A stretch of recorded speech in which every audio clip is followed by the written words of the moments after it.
So one of the instant techniques, instant inductions that I teach my students and that I use is very useful in that sometimes you just need to drop someone into trance very quickly. Now, the way I teach my students to do this is to initially, while you're practicing it, put a safety net in.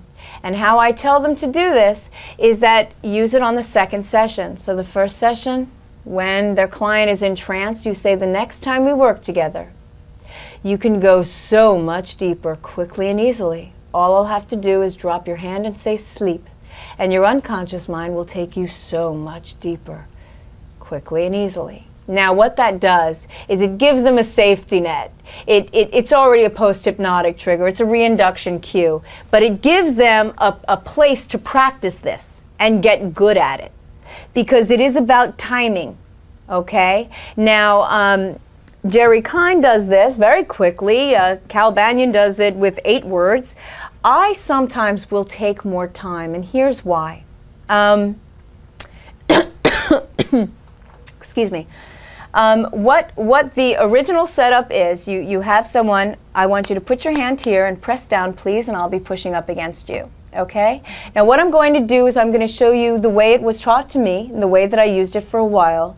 Then I will tell you a good way to practice this is what I just said. Work it in so that they're going to go. Now you're just able to practice because you want to get a good feel for this one. And a lot of times I know that my students are not confident initially with this.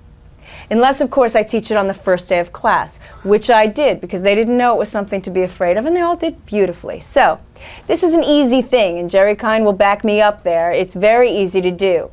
So press down here. Now, it was taught to me, you want to look at the eyes. You want to activate something. So I always say, look right here, and I want you to imagine it's very late at night. And what I want you to do is I want you to bring that drowsy kind of feeling. Maybe there we go. Maybe you're in front of the TV, the computer, reading a book. And people, wait till you see that sense in their eyes. And then you can say, that's right.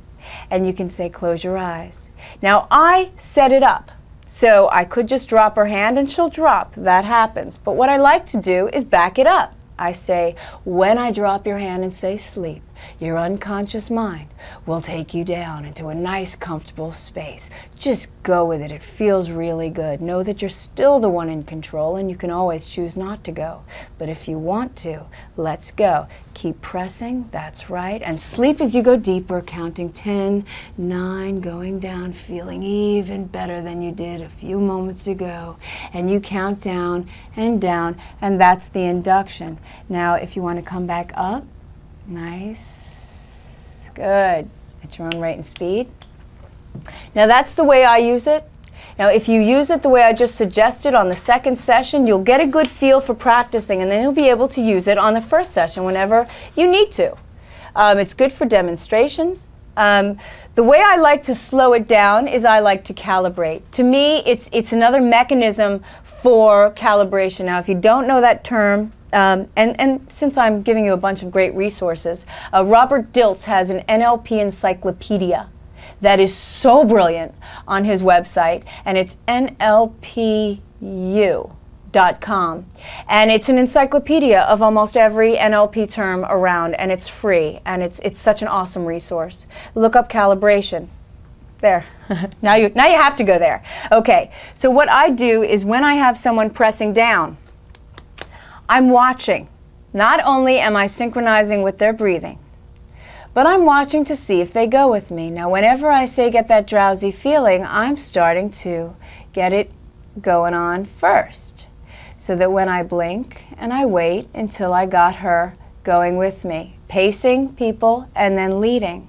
And this tells me more. It gets me in sync. I wait until the moment's right, and then I do it. I'm not going to do it right now. So that is another way of slowing it down. I know it's an instant induction, so please don't slow it down where it's, where it's no longer a speedy induction, but you might want to use it to gather more information non-verbally. How does she look when she's accessing that, the visual imagery? How does she look when she's accessing? So I might even ask some questions, all the while calibrating. Okay, so once again, I'm going to do this slow in case you haven't seen any other demonstrations of this.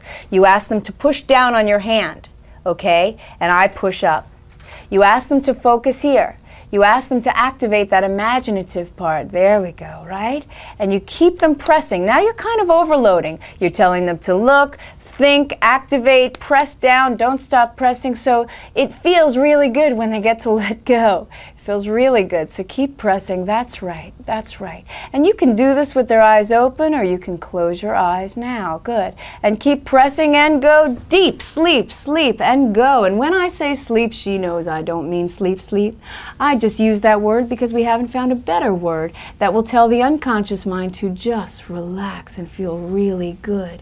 Because you're going to realize that even just by doing a demonstration like this, things have changed for you.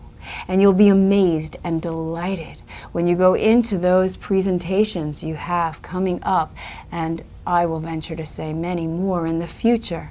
And you will find how relaxed, how amused, how your energy is just fantastically right on, because you already know so much more than you ever imagined you know.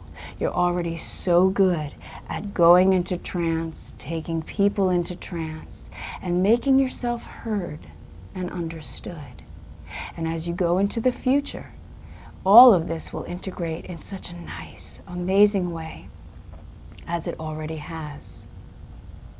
So now you can come up at your own rate and speed. Thank you so much for putting up with me.